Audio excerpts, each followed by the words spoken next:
எல்லாருக்கும் வணக்கம். போன வீடியோவில் நம்ம ஹெட்டிங் எலிமெண்ட்ஸை பற்றி பார்த்தோம்.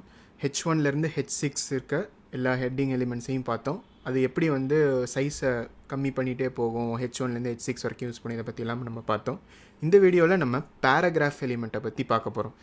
இப்போ யூஸ்வலாக நம்ம ஒரு பேஜில் ஒர்க் பண்ணும்போது ஹெட்டிங் எலிமெண்ட் எழுதினோம் அப்படின்னா இந்த ஹெட்டிங்க்கு கீழே ஏதாவது ஒரு பேராகிராஃப் நம்ம எழுதுவோம் இல்லையா, அதுக்கு தான் நம்ம பேராகிராஃப் எலிமெண்ட்டை யூஸ் பண்ணுவோம். இப்போ பேராகிராஃப் எலிமெண்ட்டை யூஸ் பண்ணுறதுக்கு அதுக்கு ஏற்ற மாதிரி நம்ம ஒரு எலிமெண்ட் டேகை யூஸ் பண்ணுவோம் இல்லையா. இப்போ எப்படி நம்ம H1 டேக் யூஸ் பண்ணோன்னா நம்மளுக்கு இந்த இது வந்தது, அதே மாதிரி H2 யூஸ் பண்ணோன்னா அதுக்கு அதோட கம்மி சைஸில் இன்னொரு ஹெட்டிங் வந்தது இல்லையா. அந்த மாதிரி இப்போ நம்ம பேராகிராஃப் யூஸ் பண்ணணும் அப்படின்னு நினச்சோன்னா P அப்படின்னு ஒரு டேக் இருக்குது. இந்த P டேகை யூஸ் பண்ணணும் அப்படின்னு நினச்சோன்னா நம்ம ஜஸ்ட் P அப்படின்னு எழுதுனீங்கன்னு வச்சுக்கோங்க, நம்மளுக்கு டேரெக்டாக இங்கே P அப்படின்னு எமெட் அப்ரிவியேஷன் அப்படின்னு வருது இல்லையா. இது எதுக்கு இருக்குது VS கோடில் அப்படின்னு பார்த்தீங்கன்னா, நம்ம ஒவ்வொரு வாட்டி எழுதும்போது போன வாட்டி என்ன பண்ணோன்னா H1 H2 H6 எல்லாம் எழுதும்போது நம்ம லெஸ் தேன் சிம்பிள் போட்டு H1 அப்படின்னு எழுதி க்ளோஸ் பண்ணி அப்புறம் ஆட்டோமேட்டிக்காக அது எண்டிங் டேகை மட்டும் நம்மளுக்கு கொடுத்துச்சு. ஆனால் எமெட் அப்ரிவியேஷன் யூஸ் பண்ணிங்கன்னா நீங்கள் லெஸ் தேன் சிம்பிள்லாம் போட வேணாம். நீங்கள் என்ன எலிமெண்ட்டை யூஸ் பண்ணணும் அப்படின்னு நினைக்கிறீங்களோ, இப்போ இந்த எக்ஸாம்பிளில் நம்ம P டேகை யூஸ் பண்ணணும்னு நினைக்கிறதுனால நான் ஜஸ்ட் P அப்படின்னு எழுதுனேன்னா நம்மளுக்கு P அப்படின்னு எமெட் அப்ரிவியேஷன் அப்படின்னு காமிக்குது. இப்போ நான் அதை கிளிக் பண்ணேன்னா ஆட்டோமேட்டிக்காக எனக்கு அந்த லெஸ் தேன் கிரேட்டர் தேன் போட்டு எண்டிங் டேக் ஓப்பனிங் டேக் எல்லாத்தையும் போட்டு ஆல்ரெடி கொடுத்துருச்சு. ஸோ இது இன்னமும் நம்ம டெவலப் பண்ணுறதுக்கு VS கோடில் ஈஸியாக கொடுத்துருக்காங்க இந்த எமெட் அப்ரிவியேஷன்ன்ற ஒரு கான்செப்ட். ஸோ அதையும் நீங்களே யூஸ் பண்ணிக்கோங்க. லெஸ் தேன் போட்டு P போட்டு நீங்கள் க்ளோஸ் பண்ணுறதுக்கு பதிலாக ஜஸ்ட் P அப்படின்னு என்டர் பண்ணி நீங்கள் எமெட் அப்ரிவியேஷனை கிளிக் பண்ணிக்கிட்டிங்கன்னா ஆட்டோமேட்டிக்காக உங்களுக்கு இந்த P எலிமெண்ட்டை யூஸ் பண்ணிடும். ஸோ இந்த P எலிமெண்ட்டை யூஸ் பண்ணி தான் நம்ம ஏதாவது ஒரு பேராகிராஃப் எழுதணும் அப்படின்னு நினச்சோன்னா அதை இப்படி தான் நம்ம எழுதுவோம். இப்போ நான் இந்த எக்ஸாம்பிளில் இந்த பேராகிராஃபில் ஏதாவது ஒன்று டைப் பண்ணுங்கிறதுக்காக நான் ரேண்டமாக ஏதாவது டைப் பண்ணுறேன்னு வச்சுக்கோங்க. இப்போ நான் அதை டைப் பண்ணிவிட்டு சேவ் அப்படின்னு கொடுத்தோன்னே இங்கே பார்த்தீங்கன்னா நம்மளுக்கு ஒரு பேராகிராஃபாக இது வந்திருக்கு. இப்போ நான் அதை 6 ஹெட்டிங் பதிலாக நான் ஒரே ஒரு ஹெட்டிங் மட்டும் கொடுத்துக்கிறேன். ஜஸ்ட் H1 மட்டும் நான் கொடுத்துக்கிறேன். ஸோ மற்றதெல்லாம் நான் ரிமூவ் பண்ணிவிட்டு இப்போ நான் அதை மறுபடியும் சேவ் பண்ணுறேன்னு வச்சுக்கோங்க. இப்போ பார்த்தீங்கன்னா நம்மளுக்கு ஒரு ஹெட்டிங் ஒரு பேராகிராஃப் வந்திருக்கு. ஸோ இப்போ இந்த பேராகிராஃப் இருக்குது இல்லையா, இந்த பேராகிராஃபை நான் ரேண்டமாக இங்கே கொடுத்துருக்கேன். பட் நீங்கள் ரேண்டமாக ஏதாவது யூஸ் பண்ணணும் அப்படின்னு நினச்சிங்கன்னா யூஸ்வலாக ஏதாவது கோடிங் பண்ணும்போது ஃபஸ்ட்டு உங்கள் வெப்பேஜ்லாம் செய்யும் போது ஏதாவது ரேண்டம் டெக்ஸ்ட்டை தான் வச்சு செய்வாங்க. ஸோ ஏற்கனவே ஏதாவது ஒரு ரேண்டம் டெக்ஸ்ட் இருக்குது நம்ம யூஸ் பண்ணிக்கிறதுக்கு அப்படின்னா நம்ம ரேண்டமாக எதுவும் டைப் பண்ணுறதுக்கு அவசியம் இல்லை இல்லையா. அதனால் அதை நம்மளுக்கு ஈஸியாக்கிறதுக்காக என்ன பண்ணியிருக்காங்கன்னா லோரன் இப்சம் அப்படின்னு சொல்லிட்டு ஒரு ரேண்டம் டெக்ஸ்ட்டு ஆல்ரெடி ஒரு ஸ்டாண்டர்டாக வச்சுருக்காங்க. ஸோ யார் டெவலப் பண்ணும்போது ரேண்டம் வேர்ட்ஸ்லாம் வேணும்னு நினச்சாங்கன்னா அந்த லோரம் இப்சம்மை யூஸ் பண்ணிக்கலாம். அதை VS கோடில் இன்னமும் சிம்பிள் ஆக்கிறதுக்காக என்ன பண்ணிட்டாங்கன்னா நம்ம டேரெக்டாக இந்த இடத்துல லோரம் அப்படின்னு டைப் பண்ணோன்னு வச்சுக்கோங்க, அதுவும் நம்மளுக்கு ஒரு எமெட் அப்ரிவியேஷனாக வருது. இப்போ நம்ம எமெட் அப்ரிவியேஷன் லோரம் அப்படின்னு இருக்குல்ல, இதை நான் கிளிக் பண்ண உடனே பார்த்தீங்கன்னா நம்மளுக்கு ரேண்டமாக சில சென்டென்சஸ்லாம் வந்துருச்சு. இப்போ இதை நான் சேவ் பண்ணேன் அப்படின்னா நம்மளுக்கு ஒரு பேராகிராஃபாக இது இங்கே வந்திருக்கு. இப்போது இங்கே பார்த்தீங்கன்னா நம்மளுக்கு ஒரு ஹெட்டிங் வந்துருச்சு, நம்மளுக்கு ஒரு பேராகிராஃபும் இருக்குது. இப்போ இன்னொரு ப்ராப்ளம் என்ன, இப்போ இந்த இதில் பார்த்தீங்கன்னா நான் ஒரு ஃபாண்ட்டை கொஞ்சம் ஜூம் பண்ணி வச்சுருக்கேன் உங்களுக்கு நல்லா தெரியணுங்கிறதுக்காக. இருந்தாலும் இந்த லோரம் இப்சன் சென்டென்ஸ் கொஞ்சம் பெருசாக இருக்கிறதுனால இது ஸ்க்ரீனை விட்டு வெளியில் போகுது இல்லையா. இப்போ நான் ஏதாவது இதில் மாற்றணும் அப்படின்னு நினச்சேன்னா நான் இப்படி ஸ்க்ரால் பண்ணி மாற்ற வேண்டியிருக்கும்.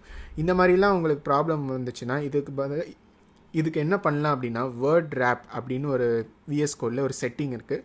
அதை நம்ம ஆன் பண்ணிக்கிட்டோன்னா இந்த மாதிரி ஸ்க்ரால் பண்ணி நம்ம யூஸ் பண்ண தேவையில்லை. அதை நம்ம எப்படி பண்ணணும் அப்படின்னு பார்த்தீங்கன்னா இந்த செட்டிங்ஸ் ஆப்ஷன் இருக்குது இல்லையா, கீழே உங்களுக்கு லெஃப்ட்டில் நிறைய இங்கே ஆப்ஷன்ஸ் இருக்குது. அதில் லாஸ்ட் உங்களுடைய செட்டிங்ஸ் ஆப்ஷன்ஸ் இருக்கும். ஸோ அதில் போய்ட்டு நீங்கள் கிளிக் பண்ணி செட்டிங்ஸ் அப்படின்னு ஒரு ஆப்ஷன் இருக்குங்க, அதை நீங்கள் கிளிக் பண்ணிங்கன்னா நிறைய செட்டிங்ஸ் வரும் உங்களுக்கு. இந்த இடத்துல நீங்கள் என்ன பண்ணலான்னா எடிட்டர் வேர்ட் ரேப் அப்படின்னு நீங்கள் டைப் பண்ணலாம். இப்படி நீங்கள் டைப் பண்ணிங்கன்னா உங்களுக்கு இங்கே எடிட்டர் வேர்ட் ரேப் அப்படின்னு ஒரு ஆப்ஷன் வரும். இது இப்போ கரண்ட்டாக ஆஃபில் இருக்குது. இதை நீங்கள் ஆன் பண்ணிக்கிட்டீங்க அப்படின்னா ஆட்டோமேட்டிக்காக உங்களுக்கு செட்டிங்ஸ் இப்போ அப்டேட் ஆகிடும். நீங்கள் சேவ்லாம் பண்ணணும் அப்படின்னு அவசியம் இல்லை. இப்போ நீங்கள் இதை ஆன் பண்ணதுக்கப்புறம் மறுபடியும் அவங்களோட இண்டெக்ஸ் HTML போய் பார்த்தீங்கன்னா அந்த டெக்ஸ்ட் இப்போ ஒரே லைனில் கம்ப்ளீட்டாக இல்லாமல் நம்மளுக்கு அடுத்தடுத்த லைனில் ரேப் ஆகி காமிக்குது. ஸோ இப்போ நம்ம இப்படி லெஃப்ட் அண்ட் ரைட்டில் ஸ்க்ரால் பண்ண வேணாம், ஜஸ்ட் அப் அண்ட் டவுன் மட்டும் ஸ்க்ரால் பண்ணி நம்ம ஃபைலை பார்த்தா போதும். ஸோ இதை நம்ம டெவலப் பண்ணுறதுக்கு இன்னமும் கொஞ்சம் ஈஸியாக இருக்கும். அதனால் இந்த வேர்ட் ரேப் செட்டிங்கை நீங்கள் ஆன் பண்ணிக்கோங்க. இப்போ பார்த்தீங்கன்னா இதுதான் நம்மளுடைய கம்ப்ளீட் பேராகிராஃப். இந்த பேராகிராஃபை நம்ம ஒரு P எலிமெண்ட் டேக்குள்ளார கொடுத்துருக்கோம். அப்படி கொடுத்ததுனால நம்மளுக்கு இந்த இடத்துல ஒரு பேராகிராஃபாக இது வந்திருக்கு. இப்போ பார்த்தீங்கன்னா நம்மளுக்கு இந்த மாதிரி ஒரு லைனில் ஒரே லைனில் வராமல் நம்மளுக்கு இது அடுத்தடுத்த லைனில் வந்திருக்கு இல்லையா. இது ஏன் அப்படின்னு பார்த்தீங்கன்னா நம்ம ப்ரௌசர் விண்டோ கொஞ்சம் சின்னதாக இருக்கனால அதுக்கு ஏற்ற மாதிரி நம்மளுக்கு சைஸ் அட்ஜஸ்ட் ஆகி காமிக்குது. இப்போ இந்த விண்டோவை நான் மேக்ஸிமைஸ் பண்ணுறேன் அப்படின்னு வச்சுக்கோங்க. இங்கே மேக்ஸிமைஸ் பட்டன் இருக்கு இல்லையா, அதை நான் கிளிக் பண்ணி மேக்ஸிமைஸ் பண்ணேன் அப்படின்னா நம்மளுக்கு திஸ் இஸ் ஹெட்டிங் 1 அப்படின்னு வந்து இப்போ பார்த்தீங்கன்னா இந்த பேராகிராஃப் வந்து ஃபுல்லாக ஒரு லைன் ஃபுல்லாக போயிட்டு அடுத்த லைன் வருது. ஸோ நம்ம விண்டோ எவ்வளோ பெருசாக இருக்கோ அதுக்கு ஏற்ற மாதிரி தான் நம்மளுக்கு அந்த பேராகிராஃப்லாம் லைன்ஸ்லாம் வந்து நம்மளுக்கு வெப் பேஜில் டிஸ்பிளே ஆகும். ஸோ இப்படி தான் நம்ம ஏதாவது ஒரு பேராகிராஃபை டிஸ்பிளே பண்ணணும்னு நினச்சோன்னா இந்த மாதிரி ஒரு பி எலிமெண்ட்குள்ளார போட்டு அதை நம்ம டிஸ்பிளே பண்ணுவோம். இன்னொரு விஷயம் நம்ம என்ன தெரிஞ்சுக்கணும் அப்படின்னு நினைக்கிறோன்னா, நம்ம HTML ஒயிட் ஸ்பேஸ் கொலாப்சிங் அப்படின்னு ஒரு கான்செப்ட் இருக்குது. ஒயிட் ஸ்பேஸ் கொலாப்சிங்னா என்ன அப்படின்னு பார்த்தீங்கன்னா, நம்ம ஏதாவது ஒரு பேராகிராஃப்லையோ இல்லை ஹெட்டிங்லையோ இந்த மாதிரி ஒயிட் ஸ்பேஸ்லாம் கொடுத்துருக்கோம் இல்லையா, அதாவது திஸ்க்கு அப்புறம் ஒரு ஸ்பேஸ் கொடுத்து இன்னொரு வேர்டு கொடுத்துருக்கோம். இப்போ நம்ம ஒரு ஸ்பேஸ்க்கு பதிலாக நீங்கள் நிறைய ஸ்பேஸ் கொடுக்குறீங்க அப்படின்னு வச்சுக்கோங்க. நீங்கள் என்ன எதிர்பார்க்கலாம் அப்படின்னா, நம்ம எவ்வளோ ஸ்பேஸ் கொடுக்குறோமோ அதுக்கு ஏற்ற மாதிரி நம்மளுக்கு இங்கே ஸ்பேஸ் வரணும் அப்படின்னு நீங்கள் நினைக்கலாம். ஆனால் இப்போ நான் அதை சேவ் பண்ணுறேன் அப்படின்னு வச்சுக்கோங்க, நம்மளுக்கு வந்து என்ன ஆகுதுன்னா அதே மாதிரி தான் நம்மளுக்கு மறுபடியும் ஹெட்டிங் வந்திருக்கு, எந்த மாற்றமும் இல்லை. இது ஏன் அப்படின்னு பார்த்தீங்கன்னா, HTML முன்னாடியே சொன்ன மாதிரி ஒயிட் ஸ்பேஸ் கொலாப்சிங்னு ஒரு கான்செப்ட் இருக்குது. அது என்ன பண்ணும் அப்படின்னு பார்த்தீங்கன்னா, 2 வேர்டுக்கு நடுவில் எத்தனை ஸ்பேஸ் இருந்தாலும் உங்களுக்கு டிஸ்பிளே ஆகிறது வந்து ஒரே ஒரு ஸ்பேஸ் மட்டும் தான் டிஸ்பிளே ஆகும். அந்த மாதிரி அது வந்து மாற்றி நம்மளுக்கு வெப் பேஜில் டிஸ்பிளே ஆகும். ஸோ நம்ம பேராகிராஃப்லேயும் அதே மாதிரியே நீங்கள் ஏதாவது நிறையா ஸ்பேஸ் விட்டு நீங்கள் சேவ் பண்ணிங்கன்னு வச்சுக்கோங்க, நம்மளுக்கு அந்த ஸ்பேஸ்லாம் வராமல் ஒரே ஒரு ஸ்பேஸ் தான் வரும் ஃபைனலாக. ஸோ இது இன்னொரு விஷயம் நம்ம HTML பற்றி தெரிஞ்சுக்கிறது. ஸோ நம்ம ஏதாவது ஒயிட் ஸ்பேஸ் நிறைய போடுறோம் அப்படின்னா அதுக்கு ஏற்ற மாதிரி வேறு எலிமெண்ட்ஸ் எல்லாம் இருக்குது. நம்ம இதே மாதிரி வரணும் அப்படின்னு நீங்கள் நினச்சிங்கன்னா அதுக்கு வேறு சில எலிமெண்ட்ஸ்லாம் யூஸ் பண்ணுவோம். பட் மெயினாக நம்ம தெரிஞ்சிக்க வேண்டியது, HTML யூஸ் பண்ணும்போது ஒயிட் ஸ்பேஸ் கொலாப்சிங்னு ஒரு கான்செப்ட் இருக்குது. நீங்கள் நிறைய ஸ்பேஸ் விட்டிங்கன்னா அது எல்லாமே வந்து உங்களுக்கு டிஸ்பிளே ஆகாது வெப்சைட்டில். அது வந்து ஒரே ஒரு ஸ்பேஸாக மாறி உங்களுக்கு வெப்சைட்டில் டிஸ்பிளே ஆகும்.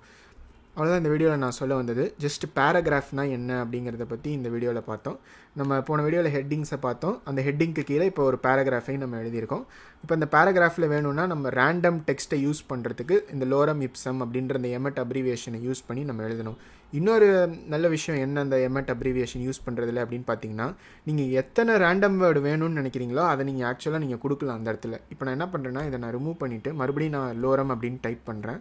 இப்போ நான் என்ன நினைக்கிறேன்னா, எனக்கு 10 ரேண்டம் வேர்டு தான் வேணும் அப்படின்னு நான் நினச்சேன்னா இந்த லோரம்க்கு அப்புறம் நான் 10 அப்படின்னு கொடுக்கலாம். 10ன்னு கொடுத்து நான் இப்போ என்ட்ரு பண்ணேன்னா எனக்கு 10 வேர்டு தான் வரும் இங்கே. இப்போ நான் இதை மறுபடியும் சேவ் பண்ணேன் அப்படின்னா இப்போ பார்த்தீங்கன்னா மறுபடியும் நம்மளுக்கு பேராகிராஃப் வந்திருக்கு, ஆனால் 10 வேர்டு தான் இருக்குது. ஸோ இதுதான் வந்து ஒரு அட்வான்டேஜ் நம்ம இந்த எமெட் அப்ரிவியேஷன் யூஸ் பண்ணுறதுக்கு. நீங்கள் எக்ஸாக்டாக எவ்வளோ வேர்டு இருந்தால் நம்ம வெப்சைட் எப்படி வரும் அப்படின்ற ரேண்டமாக நீங்கள் வேர்ட்ஸ்லாம் ஜென்ரேட் பண்ணணும்னு நினச்சிங்கன்னா இந்த லோரம் இப்சம்மை நீங்கள் யூஸ் பண்ணிக்கலாம். அவ்வளோதான் இந்த வீடியோவில் நான் சொல்ல வந்தது. இந்த வீடியோ உங்களுக்கு பயனுள்ளதாக இருந்து பிடிச்சிருந்துச்சுன்னா மறக்காமல் லைக் பண்ணுங்கள், சேனலுக்கும் சப்ஸ்கிரைப் பண்ணுங்கள். இதே மாதிரியே ஒரு புது கான்செப்டோட நெக்ஸ்ட் வீடியோவில் உங்களை பார்க்குறேன். பை.